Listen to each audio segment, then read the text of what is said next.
There we go. All right, Blake Wilson. In 1994, I was at Wheeler Avenue Baptist Church in 3rd Ward under Pastor Bill Lawson, who is 91 years old now. And when I got called into the ministry, the associate pastor, Pastor Rudy Howard, was going all into Jack Yates High School, Ryan Middle School, Cullen Middle School, and I was going with him. And I mean, so my ministry started out with us just, barging into schools, being in, football locker rooms, praying before games, all that kind of stuff. So just that was the way I kind of got involved in ministry and immersed in ministry and just seeing the needs of students and the needs of kids. And I thought back to growing up in Austin, Texas, there was no youth ministry. There was, it was the preacher who preached, and I didn't even know youth and pastor could be put together in the same sentence.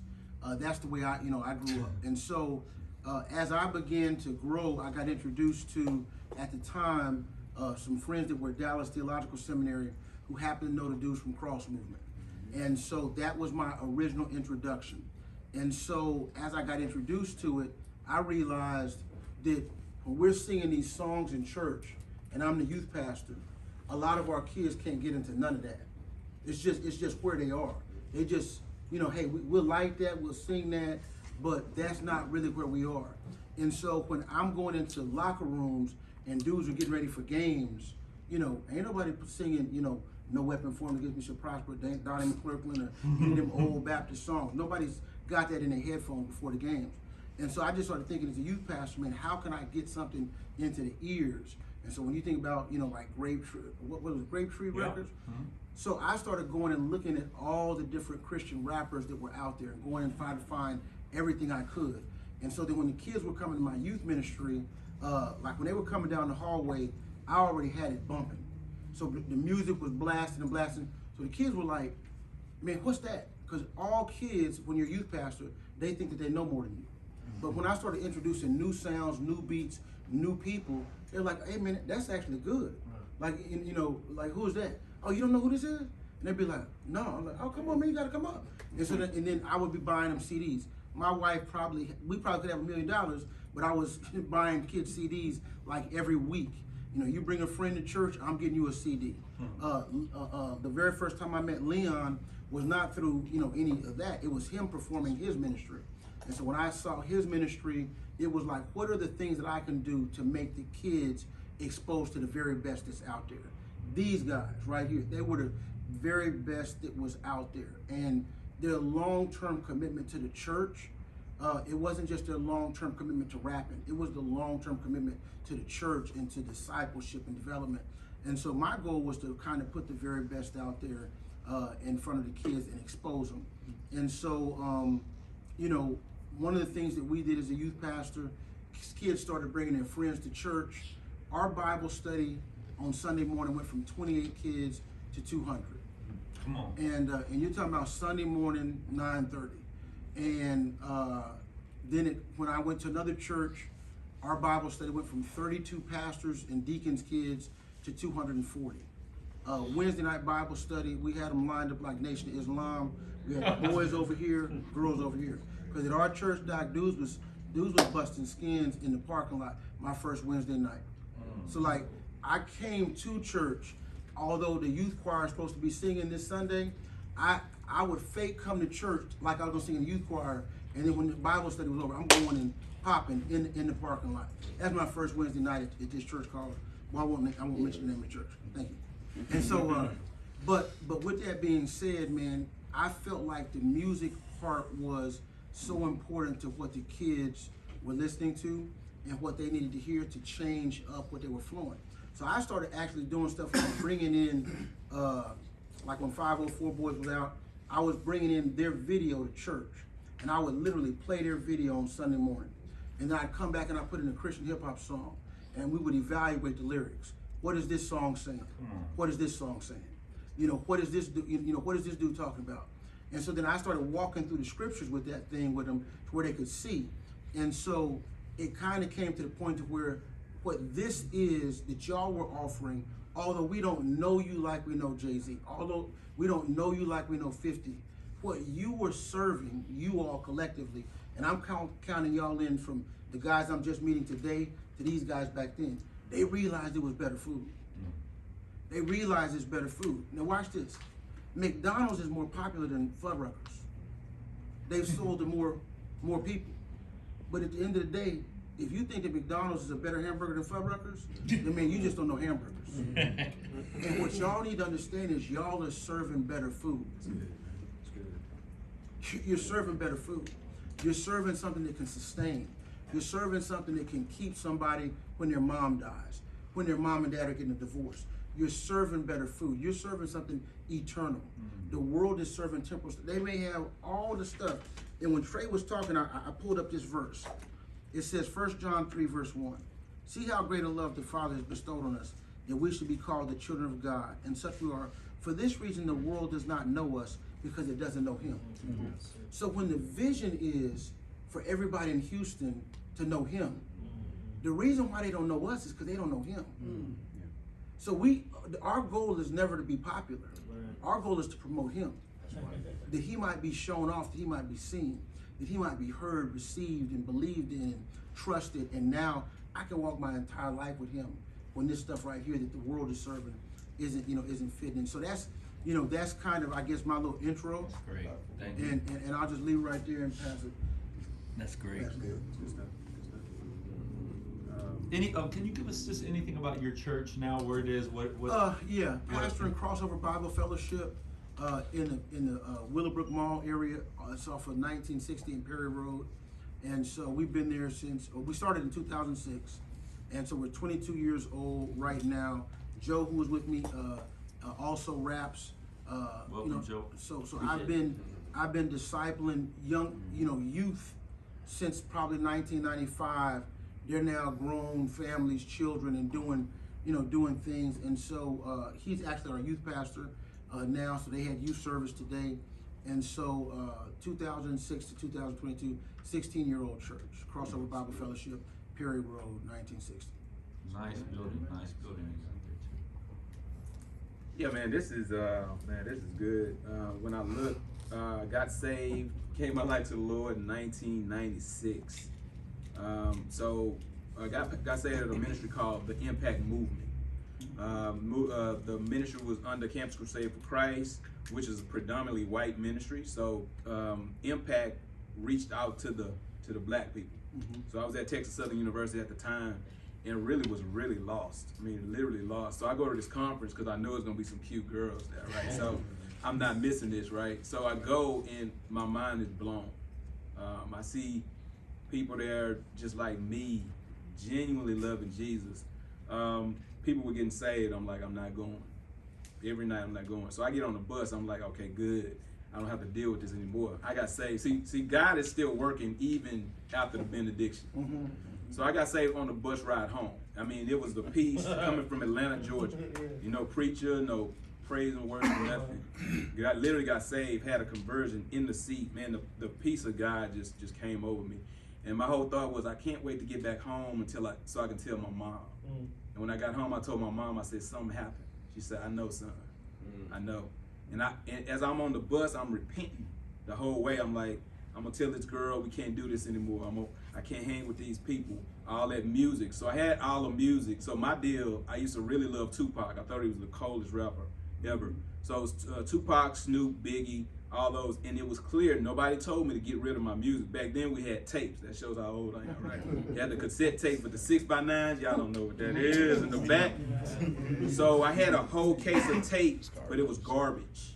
And I got rid of all of that. Somebody was like, why don't you sell it? I'm like, I'm not selling this garbage to people. So I got rid of it, and man, I'm like, Lord, Kirk Franklin, that was it. That was it. And then I ran into the dude named Lil Rascal and New One. So I'm bumping that on Night Crew. I'm like, yeah, I got something. And then we got introduced to the Cross Movement, which the ambassador Deuce was the MC of the Impact Movement. He was one of the MCs, one of the speakers. And so Blake was at a church at that time, and Blake was bringing, so you would have Lil Rascal doing local stuff, like at Gulf Meadows, not Gulf Meadows, church off on the east side, and we would go there. Trey Nine was coming to our youth rallies back in the day with Gino V and Soul Fruit. And I'm like, thank you, because look, we in the hood, we doing youth rallies, 100 people, and man, we just doing it. No budget. No budget. When I met Blake, we had absolutely no budget. So doing ministry, them brothers was really faithful to come, and I'm like, hey, I'm just good. I'm just happy to be saved, walking with the Lord. So we were involved. We had this ministry called SWAT, Skits with Anointed Truth. And so that's when I met Blake. Blake was like, hey man, I'm at this church. I want y'all to come. You know, we were doing evangelism.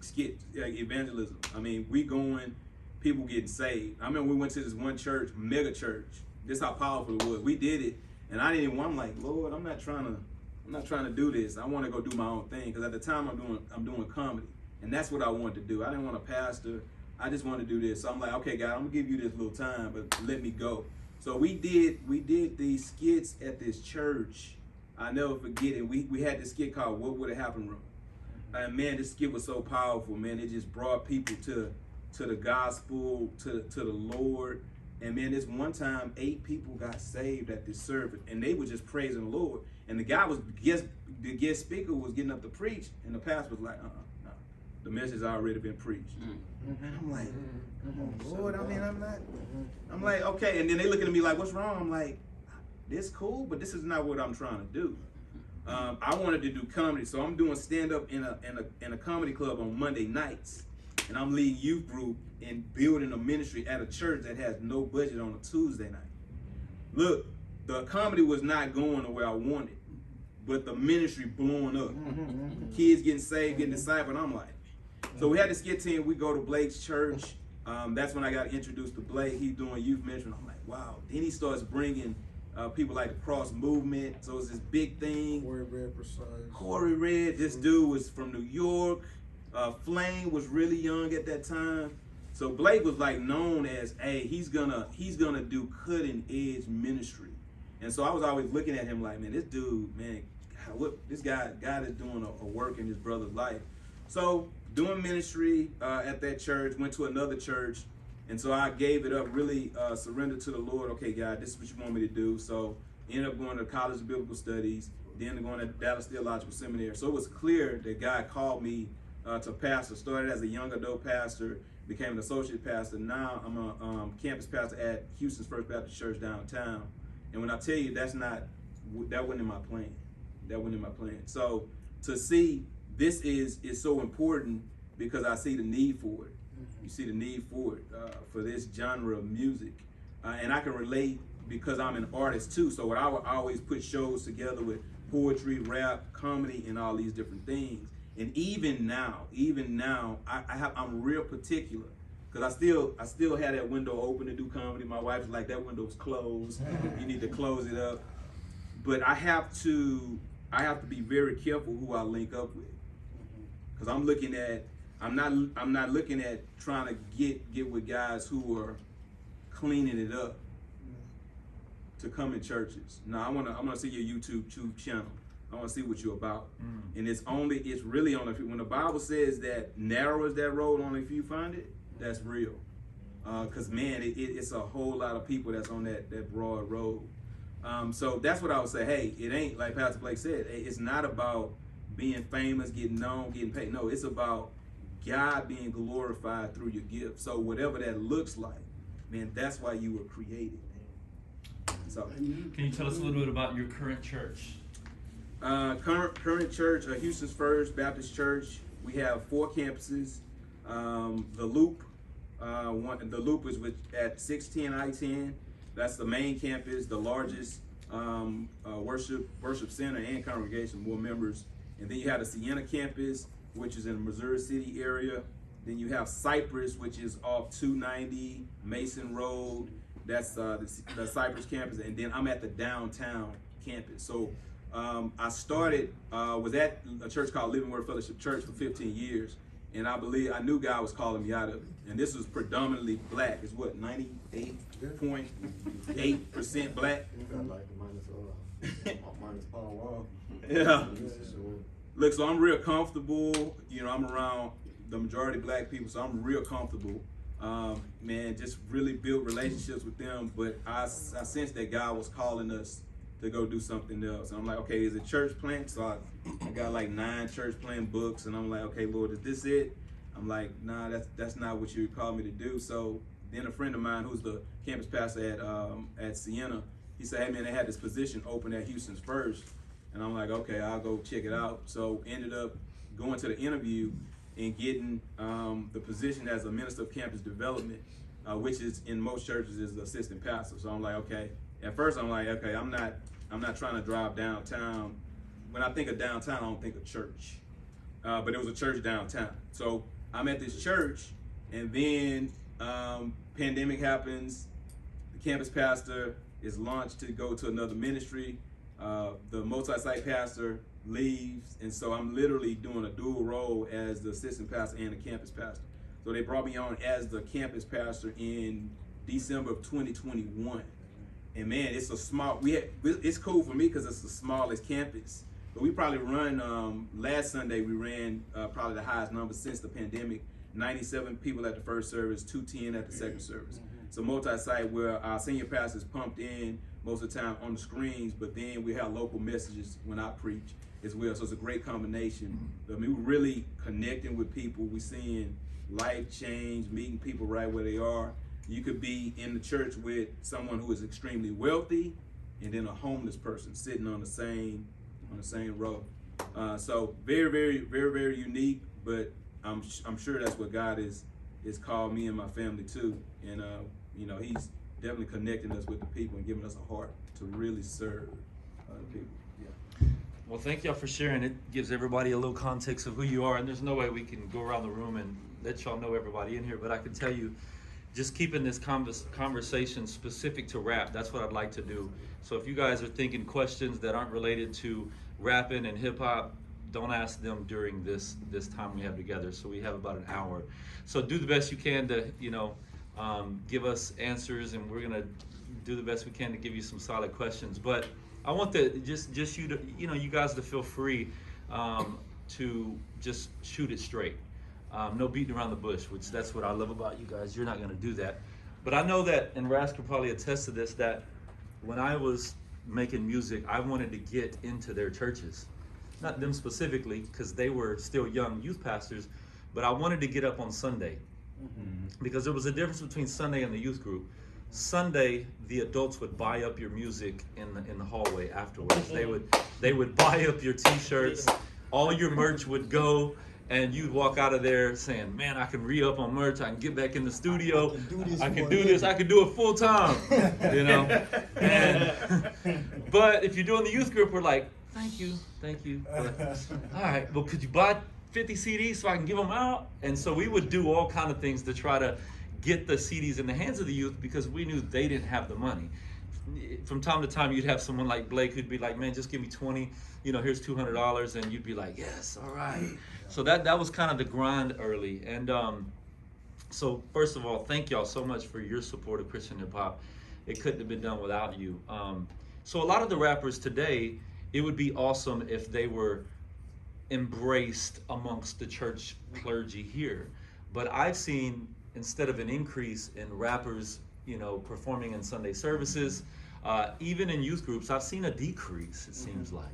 Or I've seen one special artist, or I've seen the bookings of artists from out of town. But I haven't seen a lot of our local guys, and some of it may be exposure, but there may be other things. You gonna say something? Why? That was y'all are us in power. Why? Well, let me say a couple things, and this is very important. If you want to take notes, put your phone on, and you're gonna just record it right there. The church that I was at with Pastor John Ogletree off of when I was the youth pastor at First Metropolitan Church, is that he allowed me the freedom to reach kids. He allowed me to do what I could do to reach kids. What's your plan? How are you going to plan to reach them? So he listened to me, he talked with me, he advised me, but that's not what's happening across the city of Houston. And you have to understand, in the city of Houston, well, let me give you this. This is the real. So if a pastor is preaching between 99 and 2002, when I was the youth pastor at First Met, If my pastor went out and preached, and he got an honorarium, a check for going and preaching to another church, he might get $300, $350, $500, right? $500 was you was getting a check if you went and preached. But then there's another group of pastors that are at a totally different level, the guardians. All right, so you got to understand the guardians. The guardians, when they preach, they getting 5,000 for preaching. For preaching, they're getting 7,500. So when you come into the common church, right, and you're asking, like when Cross Movement come in and they're asking for $2,500, that's really $500 per 5 guys. It's not that much. But if your pastor's only getting a check for $250, and you come in talking about you need $2,500, we ain't got no room for you, Doc. I don't care how good you are. You know what I'm saying? Because I don't get a check for that amount. Right. See, these are the things that are hindering when you come in and you have an honorarium that you're requesting, which I believe you're worthy of your wage. You've done your part. But that's how you're being guarded out. So you have to have the pastors that are willing to invest in your gift and make sure that you get a check, right? And not just bring you in and say, hey, here's a coffee, and all that kind of stuff. You need somebody that's gonna put some money into your ministry. And what Trey Nine said, I used to, what I told Joe, I said, Joe, you got some good stuff. I said, but here's the deal. Cause Joe goes up on Sunday morning.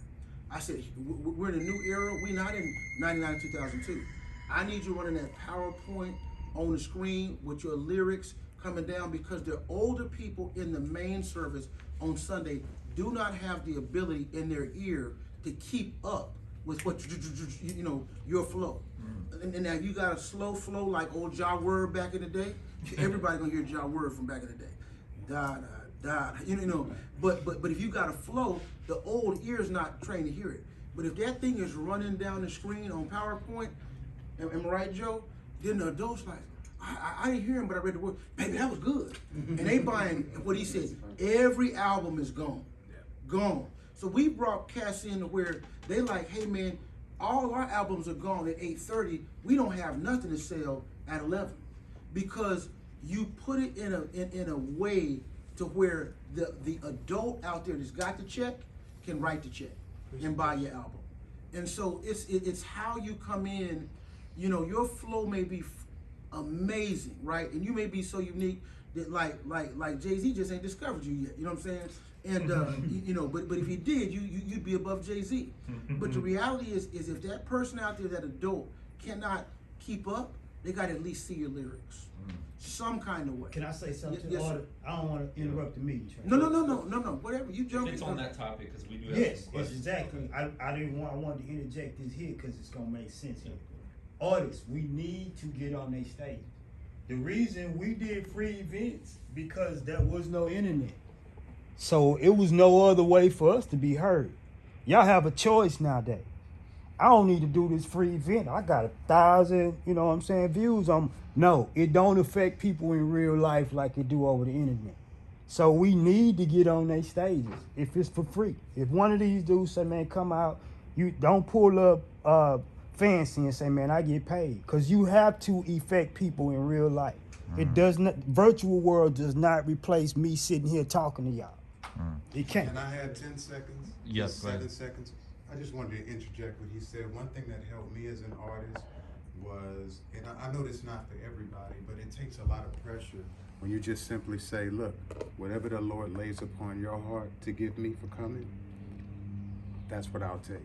And then it allows the Lord to lead the person to bless the artist, and it takes pressure off everybody, and That's it good. allows everybody to trust God. So Blake, I heard you say the honorariums being too high, the lyrics. If you do get in, putting the lyrics. I on. don't think the honorariums are too high at all. Yeah. But I'm letting you know what the guardians think.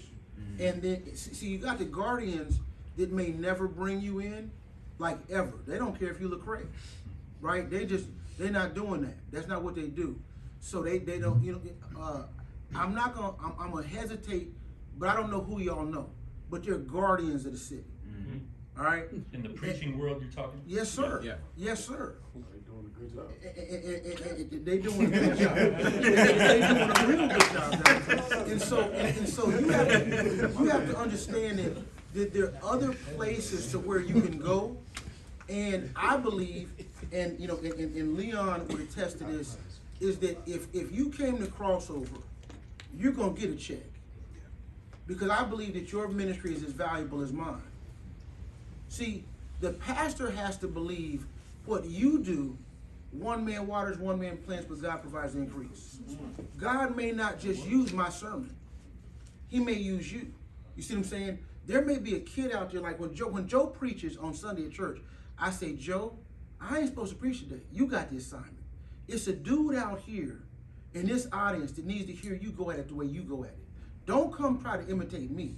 Do Joe. And his cat's coming. You know what I'm saying? Because God used these younger guys to minister the word. And they see that young cat up there and not me. You know, Raz knew me when I had hair. You know, I ain't got hair. So some of y'all got introduced me just no hair. Y'all thought I always look like this. I used to look better than this, amen. But I think that's the deal that you have to understand is the right places to go. Yeah, that's good. And then how do I go in and build from there? How do I go in and build from there?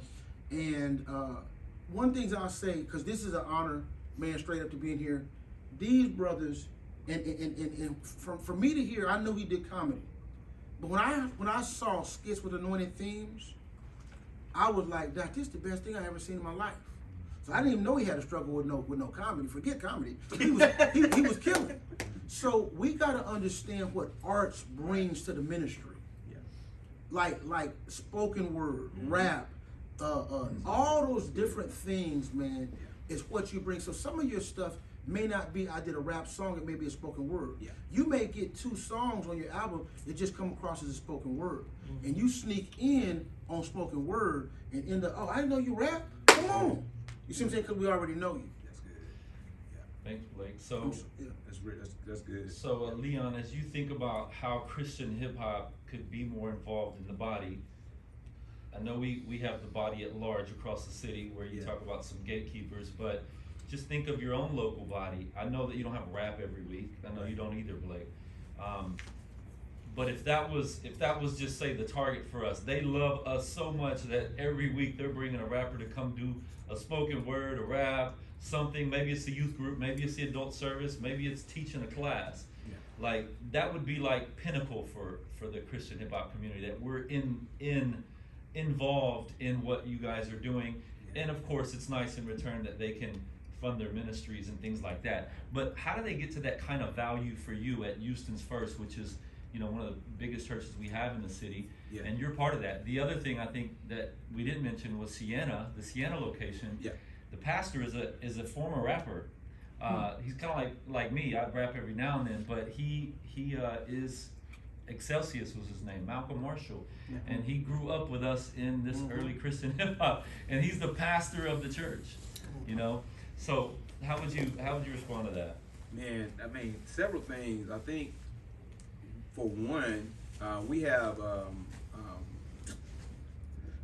something called stout values, that everything we do, we want to be godly, effective, and excellent. So one, continue to work on your craft. Continue to work on your craft and evolve. Blake said something really, really key, like with spoken word. Some of you may know, like Jackie Hill Perry. So Jackie Hill Perry is actually started off as a hip hop artist, but she evolved and she's really known now as a poet. But even now, she's known as a speaker and an author. So you see the evolution of her. So I think when I look at Trey now, I look at Lil Rap, and I look at Blake, Pastor Blake, and kind of how things were, man, Christian rap, cross movement, what y'all were doing here locally, man, it was at a different stage in like what 98, 2000. It was different. So now we're in 2022. So you gotta say, okay, what does that look like to evolve to the point of 2022, and how do I bring that to where we are now? So that's one. But then you got to understand what are the doors. So Houston's First, even how they do stuff is totally different than Living Word, when the church that I came from. So the church I came from, Pastor Cannons, he would bring artists in. He would, I'm talking about on a Sunday morning. And I remember Jay Sun. So Jay Sun is a rapper out of St. Louis. They brought Jason in, and when I tell you, he saw the people, and he went crazy. He was looking like he was hustling that table. Man, you had old heads coming up there buying stuff, and he wasn't even looking up. He was scanning, and I was like, hey, do your thing. So I would say find the churches that's gonna bring you in at this particular time. It may not be a Houston's First just because of how they're made up at this particular time, but then there are churches like a Living Word or like a Cross or whatever churches that say, hey, you know what, I'm gonna bring you in on that Sunday morning, because that is golden. And I really saw that when I saw like what Jason did. He was hustling that table. So that's what I would say, those two things. You know how Pastor Kenneth fell in love with hip hop? Huh? I used to tweak his system. Come and do his youth pastor with my man. Mm-hmm. Oh yeah, James. right. Yeah, James. He tried to post me from my church. He said, "Come over here and work with my youth." yeah. It's funny that's Right. cool. So I heard you say that if it's a church that does that, would allow that, Yes. and that your church is different from when you were with Living Word. Totally different. Totally different. So help us understand, why is it different? If these are ministers of the gospel, Yeah. delivering the message in rhythm and poetry, what are they doing wrong that they can't be accepted at a Houston's First, Northwest? You know, Blake, I know you're familiar with Northwest, or at Crossover, because has any of y'all ever performed at their churches they're pastoring today? I think the first met, they were performing. No, not First Met. I'm talking about where he's at today. Oh, Or Houston's First downtown. So thinking of that, like Yeah, that's a good question. what are they doing wrong, or what are they missing, or what do they need to know in order to just get where you guys are? You know, about 10 minutes ago you said something, and here's what I literally thought when you said it. And I was saying in my mind, Blake, don't jump ahead of the meeting. But when you talk about creating a website of the Rappers Roundtable to where every pastor knows, and a legit Instagram page that we know who all of y'all are, and y'all are all flowing and doing your stuff, and dudes can go and say, oh, this dude will be, he'll be the one here. This, you know, then that way we can look and go to a single place to know you. So my bad that I don't know y'all. Not your bad that you don't know me. My bad that I don't know y'all. You know what I'm saying? Because what I thought 15 minutes ago was, when Trey was saying something, I said, man, we just need to host at the church, like a big gigantic, rally, worship experience to where all of y'all come out at once. You know, if we do it over 2 weeks, we're getting ready to build a studio in our church. And so we have 3 buildings, and the building up front, the Regen building, the building that he has, he youth pastor with his own building. Now, you know, we had a room. You know what I'm saying? Yes. Like, we had a room with no windows, Dude got a 11,000 square foot building. So it's getting ready to be a studio built in that deal. We want to take all kind of artists, and I know that y'all are so far beyond us, but come and do your album in here. Come and not only dudes singing gospel, but dudes doing raps. Come in here, do your release party in here. Come and do all that right here in this Regen building. But as that momentum, and I'm gonna tell you, I'm already in. So I'm already in because it's needed. It's gonna help him be a better youth pastor. Because I asked him today, I said, Joe, what are y'all doing for praise and worship? He said, man, we're playing different music as the kids are coming in. So like they right now he need to get your number so that you're on his budget for you're on his budget for 2023. Hey, I'm bringing this guy in this Sunday, this guy in this Sunday, this guy in this Sunday. Because in August and September, we're approving budgets. So we're literally starting to do budget for 2023. Right. So after this, you got to get on, and I'm gonna commit to Crossover having some folk in this year. Because he's awesome. right here. That's awesome. Thank you. That's progress. And I also think that there's another church Harvest Point Fellowship, Yep. Pastor Lawrence, Lawrence yeah. Scott, and it's Pastor Lawrence Scott, Pastor Bryant Lee, Higher Expectations, just different guys to where their mentality is already there. And if we have a big joint deal together, because all of those guys would come to Crossover and bring their youth ministries and bring their churches anyway. And we do this thing, you know what I'm saying? Pastor Scott is familiar with some of the artists. He brought us out. Pastor Vaughn Lawrence. Juan, myself. Yeah. And can't remember that artist. Yeah. But, yeah. Go ahead, Leon. Yeah. So what I would say is, I don't necessarily, like you said, what are we doing wrong? I don't necessarily think you're doing anything wrong not to get in Houston's first. That's not it. But when you look at it, it's a different culture at Houston's first. It's a culture that had been established before I ever even got there. And look, and so now I got to figure out, okay, what do they do in this culture? And I'm gonna tell you, they do a lot. I'm talking. If I start naming, it blows my mind to see the kind of ministry that we're able to do. That's totally different than what I'm used to doing. Let me give you a great example. So most of the time when I used to preach at Living Word, most of the time I would bring my kids. My kids sing, right? So they have a group right now. Just follow me, called the Brooks Five. Right, it's just five of them. They ain't biting off Jackson Five, but right now, before I get a name, and they Brooks Five, but they lead praise and worship. We did a family camp in Tennessee. I spoke 8 times. They led worship all 8 times. They lead worship. Most time when I preach at a church, at Living Word, any Sunday morning, hey, my kids, they gonna lead worship before I get up and preach. My kids have never led worship at Houston's First. Why? Is it that they don't love my kids? They don't think my kids can sing? They all over social media. They hear them. Why can't they sing?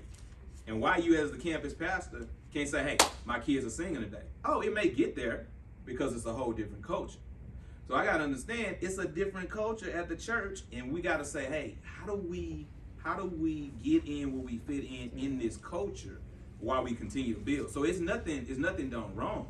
And it's not like, hey, why can't we get in at a Houston's First? Yeah, it may come to that, but I believe that God has to build that. Does that make sense? Yeah. Yes. Yeah. And I would even say back in the day, when you bring somebody in, this guy, you got to understand, you're representing the whole genre. Yeah. If you blow it Huh. on the stage, and I'm not just talking about your rapping, Yeah. but if you blow the way you come in there, Are you blowing behind the building? Get ready. Look here.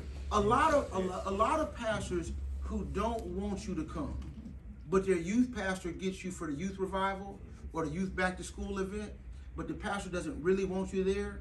Man, if you rap, don't think that the pastor of that church ain't looking at you. And when you rap and go outside and don't come in and sit there and hear the message, You ain't coming back. and he's preaching, you ain't never coming back. And you just killed it for the next 5 guys that God was supposed to get there. It's really cold. So when you're out there, you're not just representing you, you're representing the whole genre. That's a good word. Yeah. It's a good word. Marshall, you wanted to post something when you heard something he said. Yeah, so when we think of a worship service, right, the purpose of it is to do 2 things: to glorify God and to edify the body, right? And so leading worship, preaching a sermon, communion, all of those are aspects where like most pastors are comfortable within edifying the body and glorifying God. But hip hop, I don't feel like has that connotation of edifying the body, right? It seems more of a performance, and I don't think as Houston rappers, I don't think a lot of Houston Christian rappers are used to that. Hey, what we're doing is for edification of the church. It's for building up of the church. It's for glorifying God at the same time. So how would y'all encourage Houston Christian hip hop rappers to be able to figure out how to maybe even restructure the way that they're performing if they're performing on a Sunday morning rather than a youth group where it's turn up all day. You know what I'm saying? On a Sunday morning, it's more for edification. It's more for like that space in and of itself really hasn't been a turn up space, right? It's more for worship. Yeah. Specifically, I love the collabs with worship leaders or singers. I remember, I know Cam, Lecrae had a guy named Cam on his album. Cam has come in. We used to do a lot of young adult retreats and things like that, youth retreats. And so some of those songs, those hits where Lecrae was rapping, you would have Cam coming on singing the vocals. So I think on a Sunday morning, I love that you have like hip hop, but then you have the vocals as well. Just specific. Yeah. I Now- would go ahead. No, 100% agree.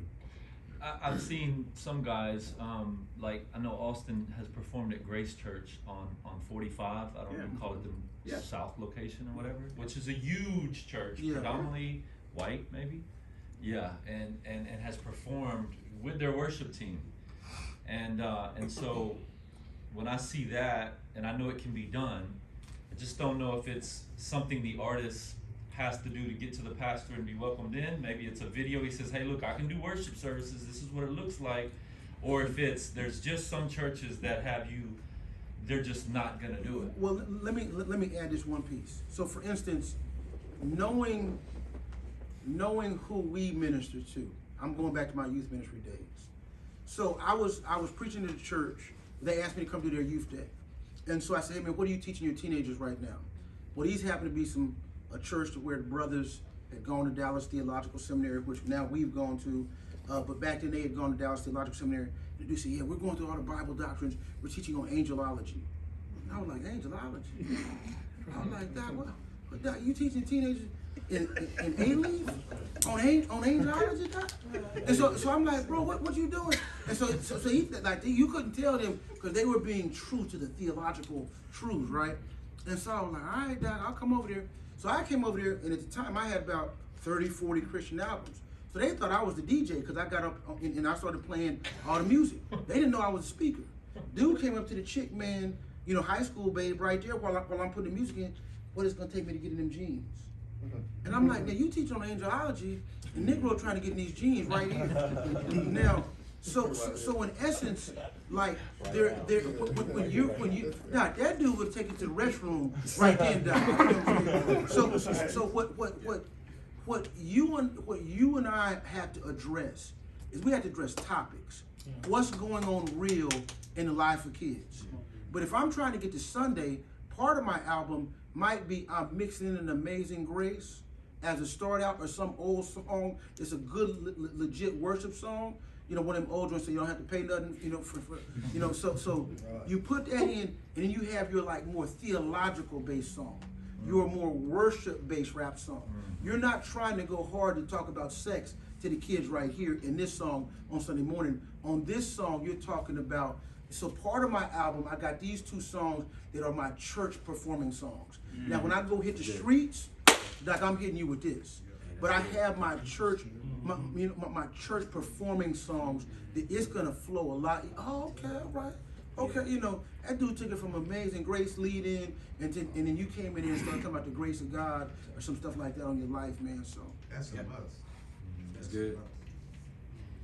So, you got a lot of good points about, how to get in the churches and kind of things that you can do, whether it's change your lyrics or, even us doing something to provide a website that educates y'all on who's out here doing stuff. Because there's probably some people we wouldn't recommend to go to your churches. And then also finding the churches that'll work with us, put the lyrics on the screen, make sure your honorariums aren't crazy ridiculous. let me ask Joe this question real quick. I don't want to interrupt. No, yeah. Joe, how tough was it for me as your pastor to tell you from just going out and rapping in normal places? And I say, Joe, that ain't good enough. Put some stuff on the screen.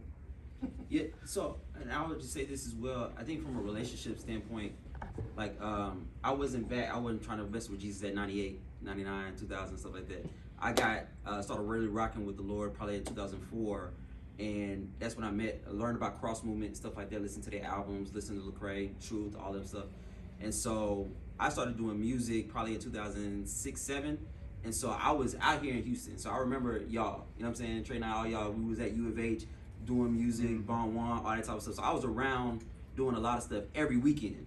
And I didn't know Blake at the time. And so, but one of the things that I started to realize is like, man, once we go into the back, like after we do our set, we get to the back, nobody's talking to each other, ain't nobody building relationships, you know, all that type of stuff. You almost kind of get to the point where you're like, man, you think you better than me, and then like it becomes a competition at this point. And so now just kind of like, you know, this hidden beef, and you get to the point where you're like, man, like it should be more relational. It should be that we're encouraging one another. It should be that, you know, and I started getting to the point as I started getting in Blake's ministry, like, man, I get tired of coming up here rapping to these people that I don't know and I'll never see again. Like I wanted to kind of feel like I wanted to build into people's lives. Like I want to have these conversations after the music, you know, all that type of stuff. And so I started getting to the point where I was like, yo, man, like I don't like this where I'm just only getting on stage. But one of the things that Pastor Blake likes to do is like, hey man, I'm not just gonna bring you up just to bring you up. I want you to bring you up because I know you have a song that speaks to the message that I'm about to preach on. So it goes with the flow of the message, and it goes with the flow of what's going to be taught on. It has a collective, and as he talked about, like, man, one man waters, one man plants, and all that type of stuff. So you all playing your different role in this message that brings home somebody getting saved or learning about the gospel, learning about Jesus or whatever. So I would say that was one of the biggest things for me is like, man, you know, we're out here, we're rapping, but the relationship piece is missing. And I even think to your question earlier about, you know, why is churches not bringing in certain dudes? I think some people just don't build the relationships in order for those people to bring them in and say, hey man, like I believe in this dude. Like he might not be the coldest rapper, but he gonna have a message when he gets up there. You know what I'm saying? And that's gonna speak volumes, and people are gonna be able to connect with him and all that type of stuff. So Okay, and one last thing. What about the PowerPoint? So the PowerPoint really, it actually blessed me, right? Because you're up there, again, when you're a rapper, you don't want people to be like, I just heard the beat, I ain't hear nothing you said. You know what I'm saying? Like you want to at least be heard, even if the microphone be like tripping and all that type of stuff, you try to rap. At the end of the day, you want people to hear what you have to say. And so when he told me that, I was like, man, he's right. I gotta do more work. I gotta put a PowerPoint together, you know what I'm saying? But at the end of the day, it's important for the people to hear what I have to say, and then they can say, oh man, I actually understood what you were saying. I like the song, as opposed to, man, I just like the beat, you know, and you look cool up there. You know, So, Let me say this. So I learned something, man, back in I guess 99, 2000. I brought in Ja Word from San Diego and Mr. Real out of Indiana. And I brought them in, flew them in, crossover, I mean First Metropolitan Church, and they had a concert. And so like, you know, all of our kids already knew Ja Word and Mr. Real's lyrics, right? So as they knew their lyrics, they had invited their friends. And so like, I'm wondering like, man, why ain't they hype, right? You know, like, we got our kids hype, but what about these other kids? And Ja Word said something so simple, man, it made me feel so stupid. He said, Blake, they don't know our lyrics. So they because they might be hearing you for the first time, they don't know the song that they noticed on the radio. And Josh said, you may know me, and you think that you like that song, but the kids out there don't know it first. And so they gotta first hear it, understand where you're coming from, boom. So if you're not getting a major response, like you might teach that hook up on the stage, you know, and make sure that everybody know the hook, but they're still trying to learn your stuff. Where everything that's already in secular, they already got off you know, downloaded, they you know, all that. They don't have that with you all. And so I think building an Instagram spot to where y'all are on there going and going and going, and we're sharing your stuff. Because our churches Houston First ain't gonna stop nobody from sharing it. You know what I'm saying? Crossover's not gonna stop, you know, we'll share it. And then that way you start getting known by other churches that are gonna follow our pages, then they start knowing who you are. So I'm gonna ask this, I'm gonna follow that, and then I want you guys to feel free to ask questions. I don't want you guys to make comments about anything that's not related here. We have them here to ask them questions. So if you have a comment, reword it in the form of a question, all right? So hip hop, what I've noticed ever since starting back in '96 is there's always been this love-hate relationship between the hip hoppers, Christian hip hoppers, and the church. And it's usually over tradition versus out the box non-tradition, right? And that don't need to be, there needs to be a bridge. So I have my opinion as to why there needs to be a bridge, but why do you think it's healthy for rappers to even take the time to fool with the local church when we're so like, man, we for the streets, we trying to reach the streets, we all agree that we are out more than we're in. Most of these guys are from the street, they serve the street, they minister in the street, which is all free. That's all free. You guys offer something, the pastoral community offers something that we don't have, and that's the ability to put us before people who can consume, who have the money to consume, because Servant can do 1,000 hip hop hopes throughout the year in Forum Park and Sunnyside and Brookshire, and they will never buy his music. They will never go download it or stream it. It's when Austin gets in Grace and they go, who is that? Oh, I'm buying that right now, or I'm downloading that, or I'm gonna buy a shirt. And so I know how much they need you guys. And so this gap, closing the gap from your perspective, you just kind of heard mine. Why do you think that needs to happen? Or do you think, hey man, guys, just keep doing what you're doing. We're gonna keep preaching and discipling folks. You think there should be a gap? Okay, so Jesus makes a comment. So I want you to hear, I want you to know that I'm aware of this comment. The gates of hell will not prevail against God's church. All right? However, understand that I understand that. The church has a potential of a great defect and loss of young people if we don't bridge this gap.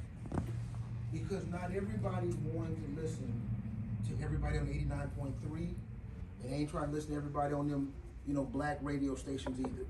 So the church could literally lose a lot of people from me being in the 7th grade all the way to 12th grade. I told my family that I'm coming here at 5 o'clock. My daughter's question was, who's gonna be there? Because I think she wanted to roll. You know what I'm saying? Like, she wanted to roll. But she understands who some Christian rappers are, and she's exposed to some because of Joe, but she wanna know who's gonna be there.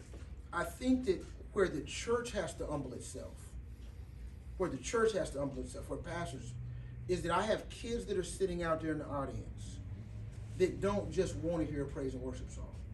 Because that kid is not going to sing that praise and worship song very rarely at school when everybody else is singing this.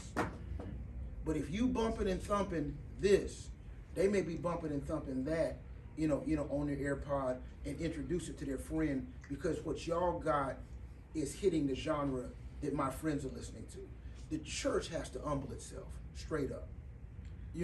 Because I believe you could lose thousands of kids, hundreds of thousands of kids that don't ever feel, Jesus is on the main line, tell them what you want.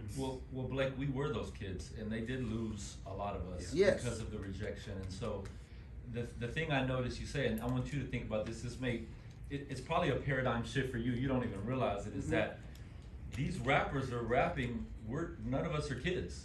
Yeah. Like hip hop is on into the 50s now. And so yes. I would propose that there are people in your congregation that would love to hear some of these guys get up there and throw down like they do him. Oh, absolutely. Yeah. I mean, you got adults in our church that are buying his stuff and playing it and running and all that kind of stuff and trying to find out how can you come to this church over here that, where my uncle is and all that. So it's not just, kids. It is, like Sunday morning worship worthy. Yeah. It's good to hear that. Yeah, and y'all, real simple. I mean, God is no respecter of person. So it's not anything personal like, okay, we don't want, or churches don't want you in their ministry and doing what you do. If it's good, like Blake said, I think a lot of y'all, I've heard Austin, I've heard Lil Rascal, Trey 9, I hadn't heard anybody else. So, but if it's good, it's good. I mean, I can think of, so it ain't that I just like Lecrae or I really like Jay Son, but if your stuff is good and it's effective, it's gonna get played. So that, I go back to working on your craft, being creative with, like you said earlier, with the hip hop and the music, Not just sticking to, hey, this is what I do, this is my style, y'all gotta take it or leave it. No. Let's see how we can come in and really minister to the people. Because I think if you go from just, okay, he coming in, he performing, but if you come in and you do something really creative where you lead people in praise and worship, man, you're gonna get on. People gonna be talking about it. So it ain't that we talking about Lecrae just because we love Lecrae, or the known rappers. It's because a lot of what they bring is with that excellence, and so that's what I would camp on. So we're gonna go Ras, Made, and then who else has a question? Ras, Made, David, Scar. Go ahead, Ras. As pastors, I challenge you. Yes, sir. Why won't y'all adopt a Houston rapper? Right? You may bring in Jason because his words is hitting the word of God, hitting the lyrics. Trey 9 is here in Houston. Yeah. He's missing that though. But I'm not looking to get on. I'm kind of retired. Yeah. Why won't you reach out and say, Trey, let me help you, instead of fly Jason in town? Why? Let me loaded question. I'm putting y'all on the hot seat. Why do we have to compete? Why is we get one shot on y'all stage, he blew it, we never see him again? Why don't you? We in the business of redemption.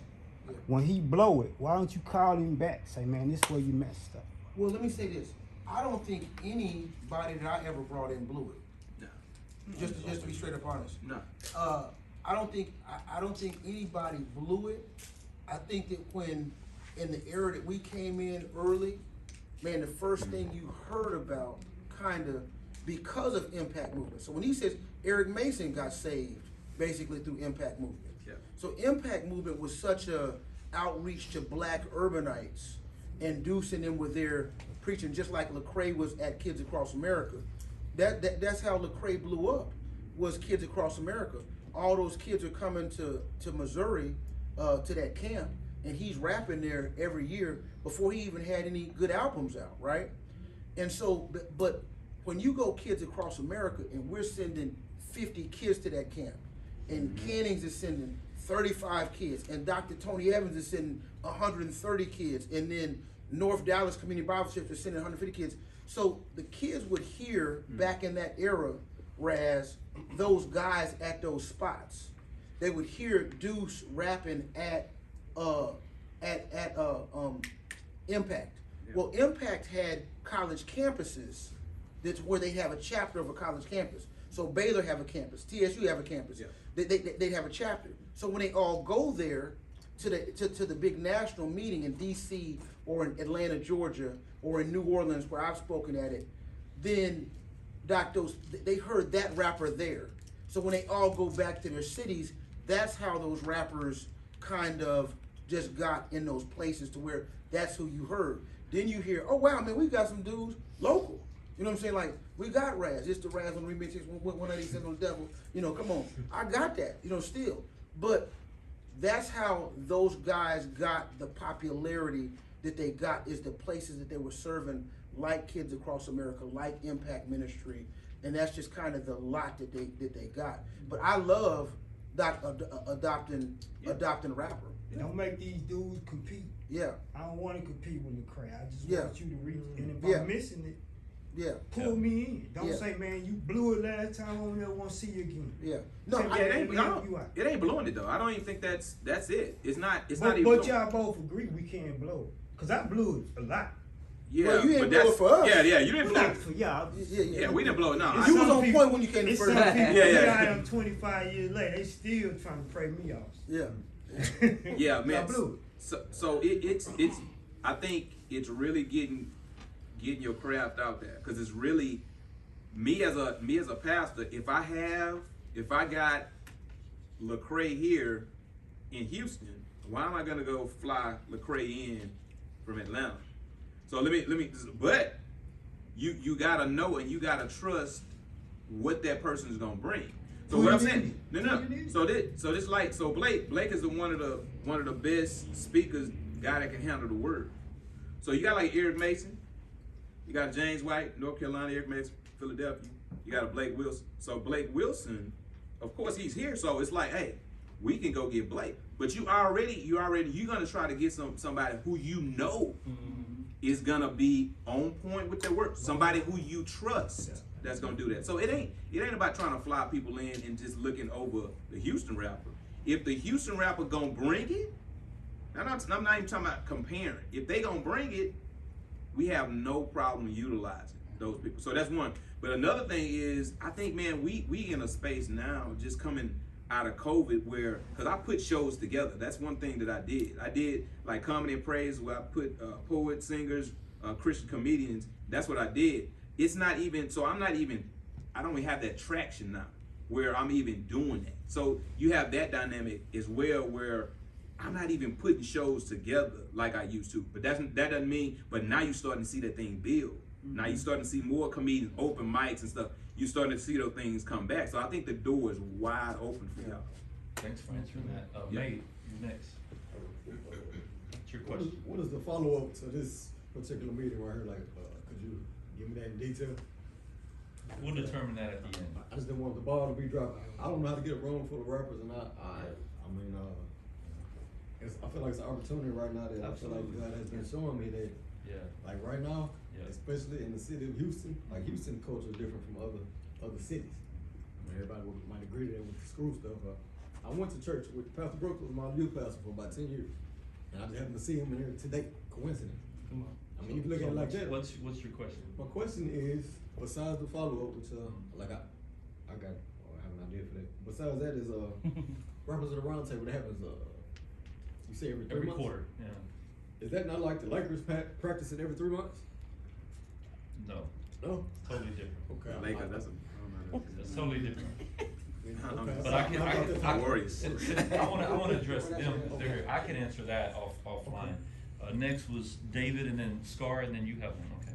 So for all of you guys right here, right? So you're your own individual ministry. So I'm gonna start with that before I get to the question part. Gentleman over there said going into budget season. All churches are in budget season, planning for the next year. Said make sure get that young man's contact number over there. How are you packaging your ministry? Are you more than just a rapper?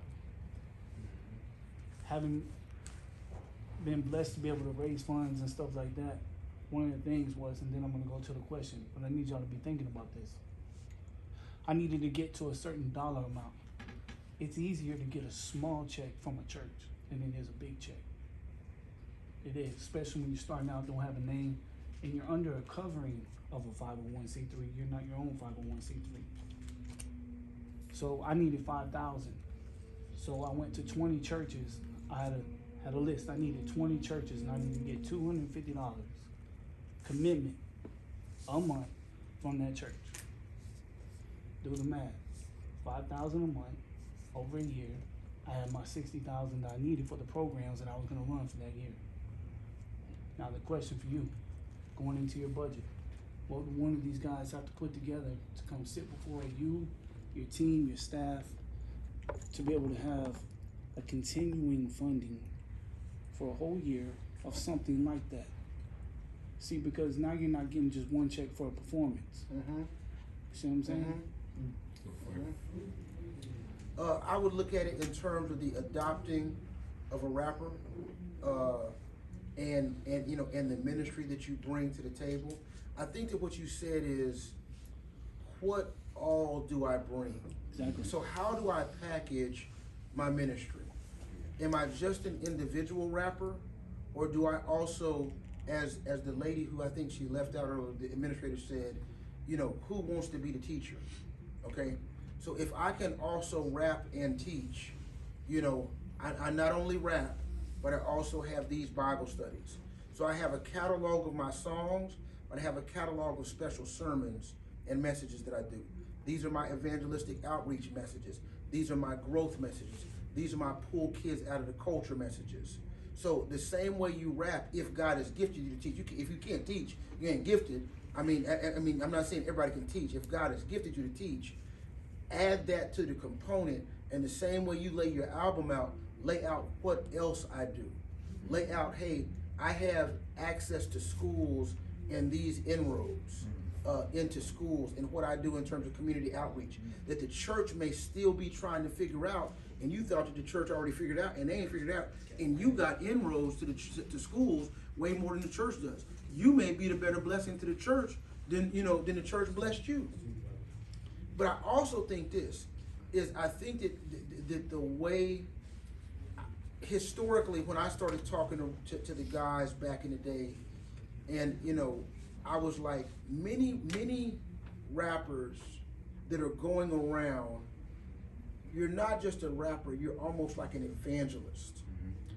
And an evangelist is someone that comes, drops the message, and bounces. The pastor teacher is the guy that stays after you leave, right? So how do you know exactly what I'm coming to do when I come to drop?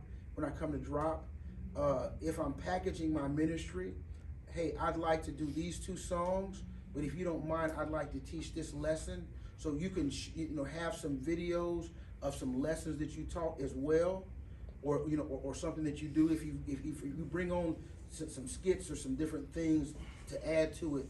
Packaging your ministry today is going to be highly critical to us knowing that you are a rapper and we're satisfied with that, or you're a rapper and more. Yeah. And and we also appreciate that. So the thought process of saying, hey man, would you come on and support us at $250 a month? Man, like, I'll just say this. God, through our ministry historically, we give away about 17% of our income. So if you're talking about $2 million a year, you're talking about, let's just say about 340,000. Yeah, 170,000 a year. Yeah, 340,000 2 years. given away. 2 years. You know what I'm saying? I mean, this is like before the pandemic. Like our church, we tithe. We don't just receive tithes. We support 3 or 4 schools in Africa. We built an entire, educational center in Africa. We've seen a school go from 48 kids to 520 kids. So, in other words, you'll have churches that are supporting, church plants. $25,000 a year, Jerron Jones, over 3 years we supported him with $75,000, $25,000 every year. So there are churches that are out there that are doing it, but let me just say this before I say anything else. I want to say in this room right now, Trey and Raz trailblazed to the degree that, man, in the city, when there was no water,